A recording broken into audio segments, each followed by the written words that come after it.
Bore da iawn I chi gyd a chroeso i'r oedfa foreol ar fore Sul y cofio fel hyn on this Remembrance Sunday. We are very much fewer than usual. I don't know, there might be two reasons for that. Perhaps we might have some arriving now at 11 and they've forgotten that we are beginning a little earlier, or that they are all arriving this evening. I know one or two who aren't coming this morning because they're coming to the Gymanfagani this evening. Ond beth bynnag am hynny, mae'n hyfryd I weld chi sydd yma. It's lovely to see those of you who are here and hope we have a blessing of being together this morning. That's the important thing. Ac fe ddechreuwn ni gyda rhif 2, number 2. Now you have to pay attention this morning because of the poppy wreaths where the hymn numbers usually are. But we start with number 2 in the Gymanfagani program. Number 2, Gwendolyn. Disgleiried, golau'r groes ar uchel fanau'r byd, aid mab y dyn o oes I oes yn fwy ei fri o hyd. Gogoniant byth i'r oen ar air delynau'r nef, a'i groes sy'n gwella'r byd o'i boen, gogoniant iddo ef, yr ail emyn.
Sir gorffennol.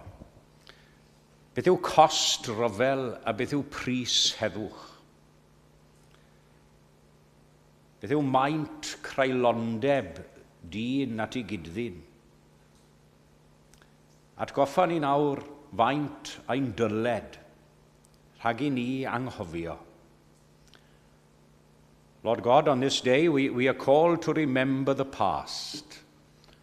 All those who have lost their lives in the course of wars over the years, the horror they endured and the sacrifices they made for us. We pray also for peace in our world. And grant that time when nations will live together with nations in peace, openly and harmoniously, in a common fellowship of humankind. At the going down of the sun and in the morning, we will remember them. Arglwydd yn dy drigaredd, gwrando a chofio amdanom ni hefyd, rhag i ni anghofio. Amen. Diolch yn fawr.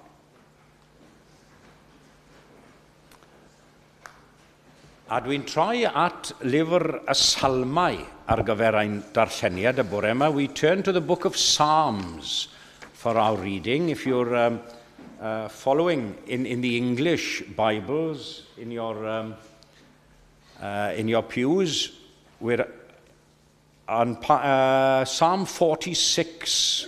Psalm 46 in your English Bibles, in the pews, and on page 515 in the Welsh Bibles, Psalm 46. Y mae Duw yn noddfa ac yn nerth i ni, yn gymorth parod mewn cyfyngder, cymorth hawdd ei gael mewn cyfyngder. I ni'n fwy cyfarwydd yn yr hen gyfeithiad, siŵr o fod. Felly, nid ofnwn i'r ddeiar symud, ac i'r mynyddoedd ddisgyn i ganol y môr. I'r dyfroedd rio a therfysgu, ac i'r mynyddoedd ysgwyd gan ei hymchwydd. A mae afon a'i ffrydiau'n llawenhau dinas ddiw, preswylfa sanctaidd a goruchaf. A mae Duw yn ei chanol, nid ysgogir hi. Cynorthwya Duw hi ar doriad dydd, a mae'r cenhedloedd yn terfysgu a'r tairnasoedd yn gwegian, pan gwyd ef ei lais todda'r ddeiar.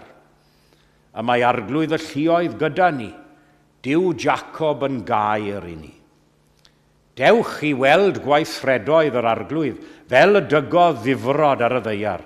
Gwna i ryfeloedd beidio trwy'r holl ddeiar.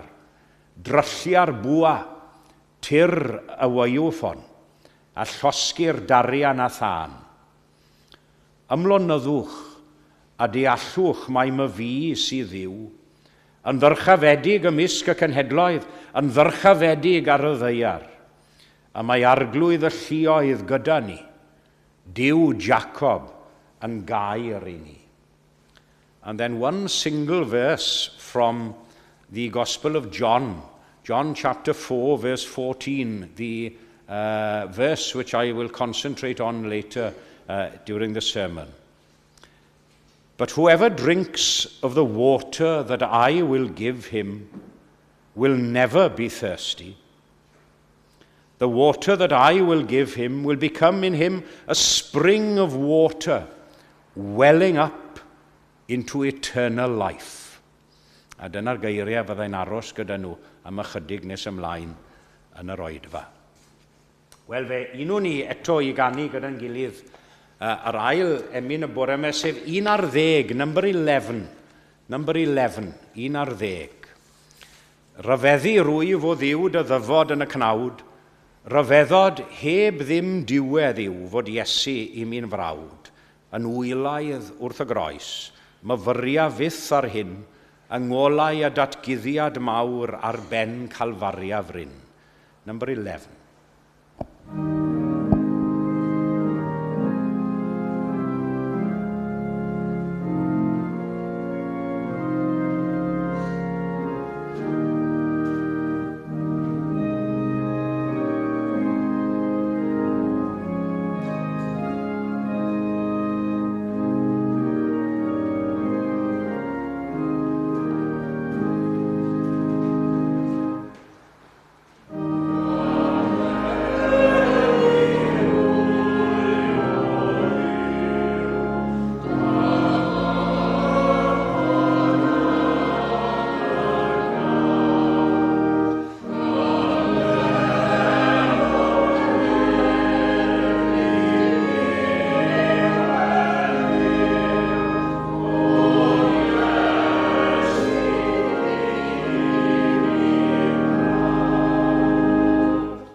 O Dduw ein tad, ti sydd wedi ein caru ni ac wedi ein creu ni.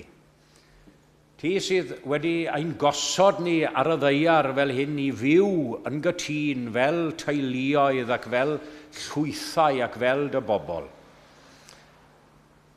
Wedi ein gosod ni i fyw fel cymdeithas a'n gilydd. I ni'n dy glodfori di y bore yma am bob arwydd dros y canrifoedd ac yn ein dyddiau ni hefyd o bobl yn byw mewn heddwch ei gilydd. Ac am bob ymdrech i geisio cyd fyw yn gytun fel brodyr, fel medde'r Emyn enwog. Loving God, once more this morning on this Remembrance Sunday, we are reminded of the terrible cost of war, the suffering and the sacrifice of so many, the depths of inhumanity indeed that some have sunk to, but also the heights that others have climbed to secure peace and reconciliation in our world. Felly, ar y dydd arbennig hwn, dydd Sul y cofio fel hyn, maddau ni am y meini tramgwydd yna sy'n dod ryngom ni ath y dŷ mor aml. Mewn cywilydd y bore yma, i ni'n cyfaddau yn agored o'th flaen di, bod ni yn cyfnewid casineb am gariad yn aml. Bod ni hefyd yn drwg dybus ac yn llawn amheuaeth weithiau o'n cydyddin, yn hytrach nag ymddiried. Mae cenfigen yn dod i'n bywydau ni yn lle cyfeillgarwch yn aml. Ac fel dynoliaeth, i ni'n dewis llwybrau ryfel a thrais yn lle byw yn heddychlon a'n gilydd. Forgive us, Lord, once more this morning, that despite our words and our best intentions at times, we have so often forgotten the lessons of the past. And we still, as humanity and as a world, we still tend to walk along the paths of war and conflict instead of peace and harmony. Maddau ni o arglwydd am ddinistrio y byd sanctaidd hwnnw a greais ti ar ein cyfer ni. Ac am lygru y cariad hwnnw a ymddiriedais di ni ac a ddatguddiwyd i ni ymherson dy fab Iesu. Daro ryw weledigaeth newydd i ni, fel byd. Maddau dirion arglwydd, i ni'n canu y geiriau na'n aml, maddau dirion arglwydd, ddirfawr fai y bobloedd. Maddau rwysg aniwiol ein holl beneithied ni. Tywys hwyntith lwybrau, arglwydd i o'r y lluoedd. Llwybrau hyfrydwch dy gymdeithas di. We think especially this morning for those people suffering because of war and conflict in our time. Ukraine is very much in our minds at the moment with all that's going on there, but as I say often, there are many, many other places, many other countries where war and conflict is so real this morning. We think of those innocent people always who are caught in the fighting. The children and the parents, widows and orphans. They have to live and suffer the consequences of man's humanity, inhumanity to man. Cofiwn hefyd am bawb sy'n dioddef falle oherwydd ryfeloedd mewnol, mewnol, yn brwydro tu fewn iddyn nhw. The personal and internal turmoil and conflicts of some people are so real to them this morning. We think of those who perhaps are lonely. We think of the bereaved. We have had many bereavements lately in our church family here at Eglwys Gymraeg Canol Llundain. We think of these people this morning. Those who are facing challenging times health-wise, with ongoing treatments. We think of all these people this morning. And we pray for all in distress to experience that balm of Gilead, balm Gilead, comforting and supporting them this morning. May they feel the eternal arms underneath them, supporting them. Ac yna o arglwydd wrth weddio dros eraill fe gyflwynwn ni ein hunain. I ni'n gosod ein hunain yn dy law ac yn gofyn ar i ti ein harwain a'n cyfarwyddo ni ym mhob peth. I ni'n gweddio dros y gymanfa ganu heno. A byddi di'n defnyddio yr oedfa honno o fawl i'th enw di yn y goruchaf. Bendithia bawb fydd yn cymryd ran, yr arweinydd, yr organydd a'r cantorion, fel y bwr cyfan yn gyfrwng yn dy law di i glodfori dy enw di ac i glodfori enw dy fab Iesu. Ac yn ei enw ef y cyflwynwn ein gweddiau cyhoeddus fel hyn, ynghyd â deisyfiadau cudd ein calonau, gan ddeisif am dy fyddeiant, am bob diffyg a bai a weli yno. Amen.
Wel, croeso cynnes iawn I bawb ein hoedfa foreol ar Sul y Cofio. A very warm welcome to everyone to our service on Remembrance Sunday.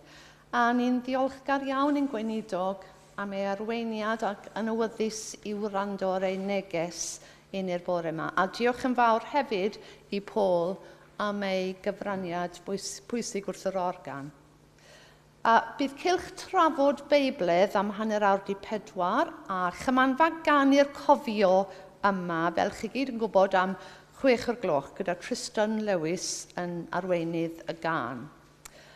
Next Sunday, our guest preacher will be Rhys ap Owen, member of the Synod. He's a faithful friend of the church, and we look forward to welcoming him to lead the morning and evening services.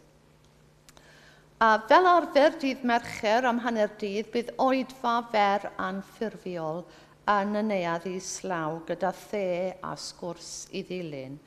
This coming Wednesday, November the 16th, at 1:05, after the midweek service, there'll be an organ recital by Rebecca Taylor, a former organ scholar of Lincoln College, Oxford. So that's this coming Wednesday. Bydd cinio nadolig yr eglwys ar ôl oedfa'r bore ar ragfyr y 4 am hanner dydd, a gobeithio bydd nifer fawr ohono ni'n gallu ymuno yn y dathliad.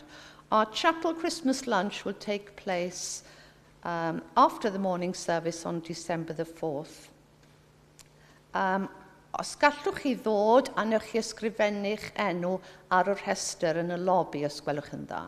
More details in the lobby. Cofiwch ddod lawr i'r neuadd I gael te neu goffi a sgwrs ar ôl yr oedfa. Ac yn nawr fe ddawn o amgylch i'r dderbyn eich rhoddion. And now we'll come round to receive your gifts. Diolch.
Wel, os allai ychwanegu dim ond 2 gyhoeddiad I gyhoeddiadau mae raglennu'r gymdeithas wedi cyrraedd. Maen nhw ar y ford tu allan yn y cyntedd. The Saturday Afternoon Society programs, hot off the press last week, so please take a few from the table in the lobby and disperse among your friends and ask as many as possible to come along to our Saturday Afternoon Societies in the new year. And the other announcement, a little change to our services, doesn't affect the morning services at all. The last Sunday of the month, Advent Sunday, in the evening at 6 o'clock, there is an annual Churches in Westminster Advent service, which we were part of many years ago, but seemed to have fallen by the wayside, as it were. So we've been asked to join the churches in Westminster and to provide a Welsh reading for the first time in the churches of Westminster service, which is down in St James's, Piccadilly. Now, this service, it's very, very popular, standing room only, usually. And Glesney will be reading for us, for Eglwys Gymraeg, Canol Llundain. So it'll be lovely to hear a Welsh reading there with hopefully St James's Piccadilly packed, and the first time many would have heard a Welsh reading, I'm sure. So that's on the 27th, Advent Sunday at 6 o'clock in the evening. So we won't hold our evening service here. We'll go down to St James's Piccadilly. So please put that in your diaries, and I'll remember to put it in the announcements in these few weeks now before the 27th. Felly, gyda'r coeddiadau yna, fe unwn ni nawr i ganu rhif 4, number 4, rhif 4, Brynwgan, am y llaw agored raslon, molwn heddiw ddiw yn ef, mor ddi derfyn yw y roddion a gyfrenir ganddo ef.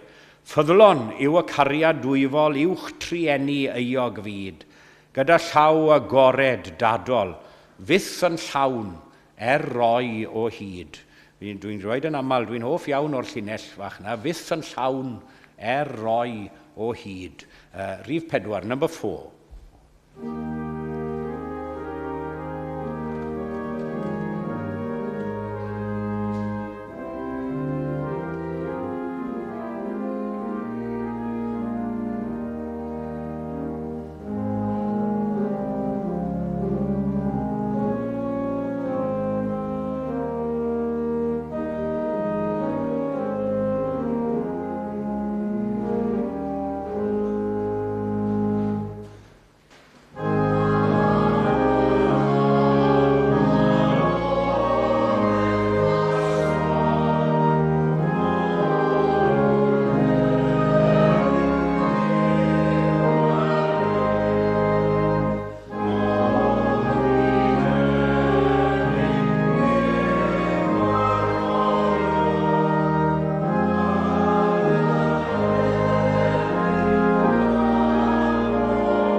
I'r nefoedd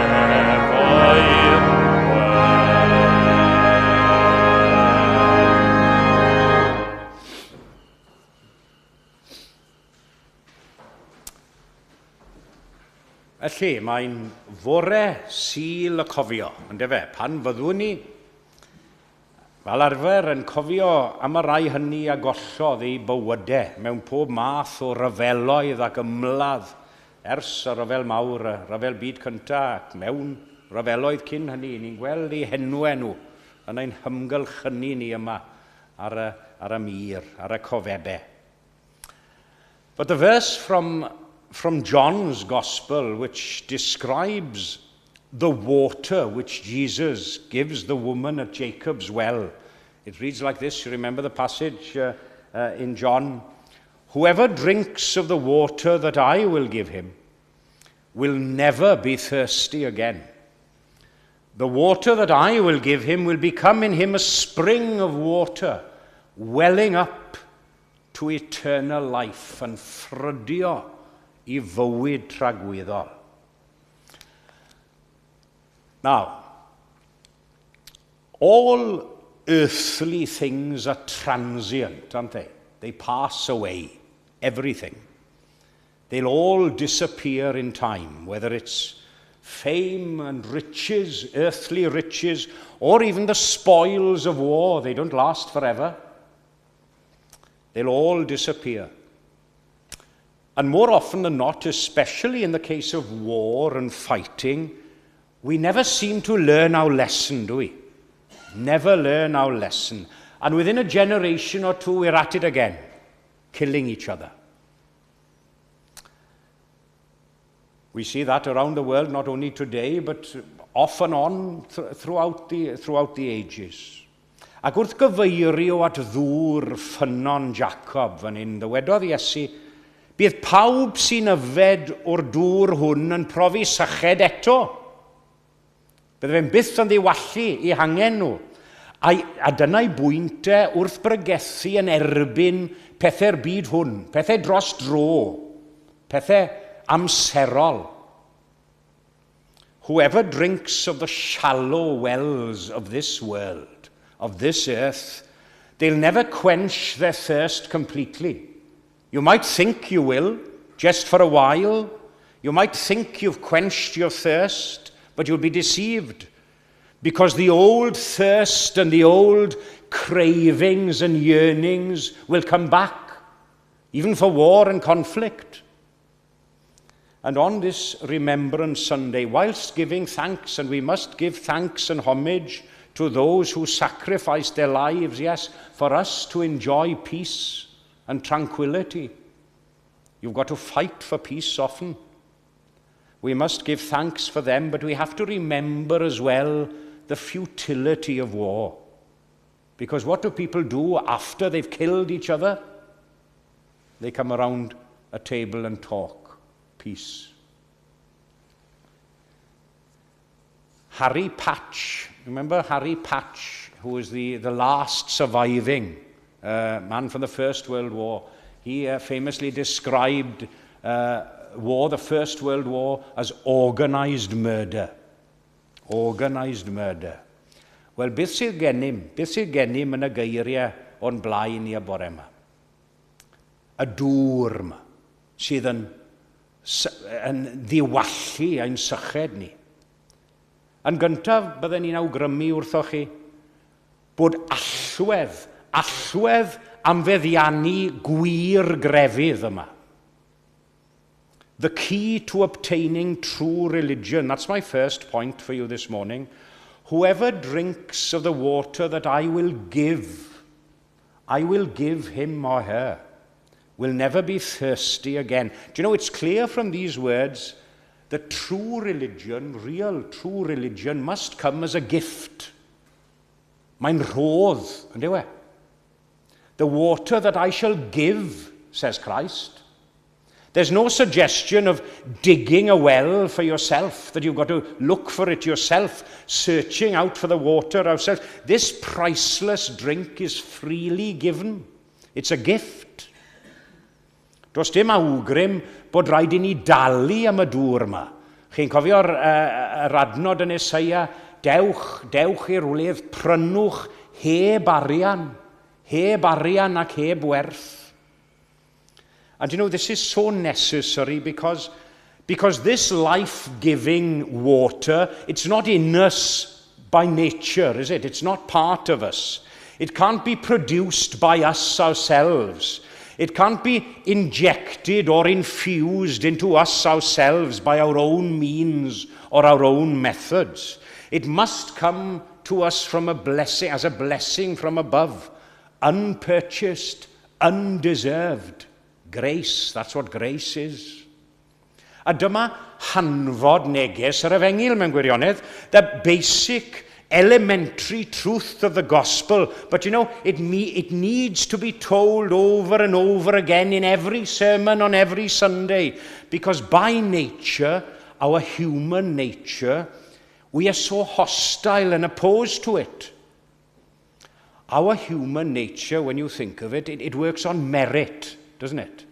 Works on merit, what we deserve ourselves after our own endeavors. And then, of course, usually we go on to boast of our own good works and our own success. That's human nature, merit. O na, dyw e ddim yn gweithio fel hyn, like dy gwir grefydd. Gras, gynt a drefnodd ffordd. Chi'n cofio'r emyn? Gras, gynt a drefnodd ffordd I gadw euog fyd. Llaw gras a welir ym mhob ran o'r ddyfais hon I gyd. And we see as a natural progression that true religion as a gift, we can see who the giver is. From Jesus, the water that I will give. That I will give a dŵr a rodda fi iddo. Now, as Christians, as Christian believers, whilst being tolerant and peaceable, yes, we live in peace with other faiths and religions. But as Christians, we believe that true religion comes from Jesus Christ himself and him only. Because in its essence, in its components, in all its designs, it has Christ about it. It must do. Peidiwch chi a fentro ifyd o unrhyw ffynhonnau eraill o ddŵr, oni bai bod yn dod o Iesu Grist a'i groes, neu gewch chi a'ch siomi, a lle sicrhau chi o hynny. And secondly this morning, after receiving this key to obtaining true religion, we also see the satisfying power of this water. Pŵer digonol y gwir grefydd yma. Do you know, we are told in no uncertain terms in the text, whoever drinks of the water that I will give him will never be thirsty again. Ni bydd arno syched byth. Now, we always have to consider Scripture in its historical and in its social context as well. Though it's relevant to every age and every civilization. Of course it is. But you know, we can appreciate this morning, can't we, in hot Eastern countries, the idea of thirst is much more vivid and real than it is to us in this country. Although we all know what thirst is. But think of the unbearable heat, especially. You might well have been on holidays to these places. The dryness of the atmosphere. Of course, thirst is one of the most severe of all physical sufferings, isn't it? Literally life-threatening. Ac mae'r syched yma yw ganfod o fewn ein bywydau ysbrydol ni hefyd, yn diwe? This spiritual thirst which needs to be satisfied as well. William Cowper, he puts it so memorably and eloquently in his hymn, "Oh, for a closer walk with God." I love that hymn. And he sings like this: "Where is the blessedness I knew when first I saw the Lord? Where is the soul-refreshing view of Jesus and his word? What peaceful hours I once enjoyed How sweet their memory still. But, and this is the point, but they have left an aching void the world can never fill. And efe, pethau'r byd hwn, the things of this world, can never fill that aching void. Mae'n rhaid bod e'n dod o ddichod. Mae angen Duw ar ddynoliaeth, cofiwch. Mae angen Duw ar ddynoliaeth, ein bod ni heb sylweddoli a heb cyfaddau hynny'n aml. As humanity, although we very often don't realize it, we need God so much. We need Him. We need reconciliation with our Maker. And until we get it, we can't rest completely. We'll have that aching void, as William Cowper sings of it, that the world can never fill. Dyma gyfrinach nerth a phwer digonol gwir grefydd. Mae'n parhau am fod gras yn parhau am byth. Do you know, whatever effect grace produces in our lives today, it will be capable of producing that tomorrow as well, because it retains its potency and its power. And the same cause will produce the same effect as well, every day, every day. This is the secret of this satisfying power of true religion. The moment a person knows Christ, they'll want to know more about Him as well. Want to seek and find and know more about Him. Pwy bynnag I chi, beth bynnag I chi ddim yr hyn dylech chi fod, I chi ddim yr hyn allwch chi fod, heb Grist yn eich bywydau. Allai waid nawr wrthoch chi nawr. Therefore, having considered the key to obtaining true religion, and then this satisfying power of it, I'd like to conclude this morning by looking at its abiding character. Its abiding character, ei natur parhaol. The water that I will give him will become in him and her a spring of water welling up into eternal life, and ffrydio I fywyd tragwyddol. Notice how the text says, will become in him or in her. That's to say, not of him or her, or not on him, or not around him, but in him, in us, and troi yn ddŵr, yn ffynnon o ddŵr o'i fewn, tu fewn. Do you know, we often say of people, don't we? People who try their best, now some most sincerely, perhaps to write poetry or to play a musical instrument or to paint a picture, we say, well, fair play, they tried their best, but it's not in them. Do you know, I had to tell many a parent sometimes in parents' evening, or he's trying his best in the music lessons, but it's not in him. You know, Maen nhw'n gweud, cofiwch, they do say that there's nothing like a hopeless child, only a hopeless teacher. Well, I don't know about that, but beth bynnag am hynny. But we do say it's not in him, or it's not in her, and efe. Do you know, if Christ is in you, if Christ is in you, part and parcel of your being, a mer a'ch esgyrn chi, no one can take that away from you. No one, only apart perhaps than yourself, through your own foolishness and your own misguidedness. Do you know, our Lord has promised that this water shall be in us as a spring of water welling up into eternal life. And ffrydio I fywyd, and ffrydio I fywyd tragwyddol.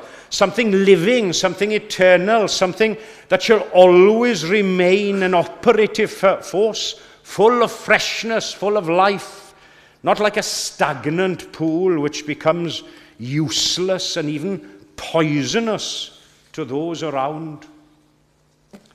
Chimod, I ni wedi ffarwelio yn ystod yr wythnosau diwetha yma gyda ddau o gewri yr achos yma. Dau o gewri'r eglwys hon.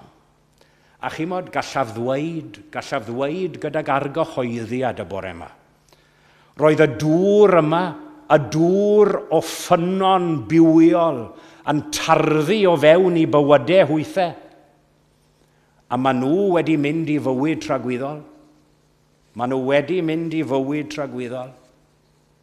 Paul famously says in his letter to the Philippians, "For to me, to live is Christ. Oherwydd i mi, byw, Christ yw byw, and to die is gain, ac elw yw marw." May God grant us all this morning to drink of this spring of water, welling up in us to eternal life. A hynny gogoniant i'w enw. Amen.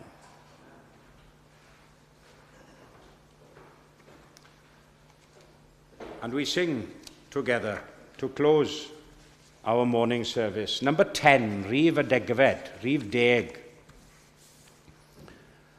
O arglwydd grasol, trigar ha a symud bla y gwledydd. Dyrostwng falchder calon dyn a nwydau'r blin o'r thrymudd. A disg yn hedloedd byd o'r bron i rodion isel ger dy fron. Io'r union bydd arweinydd, Rhif 10.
Adam chwel tair nos Satan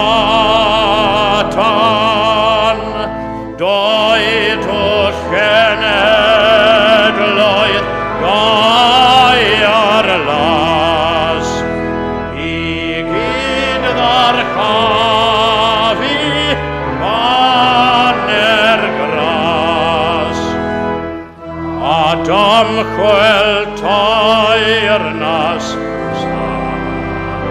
Satan Adam chwel tair nas Satan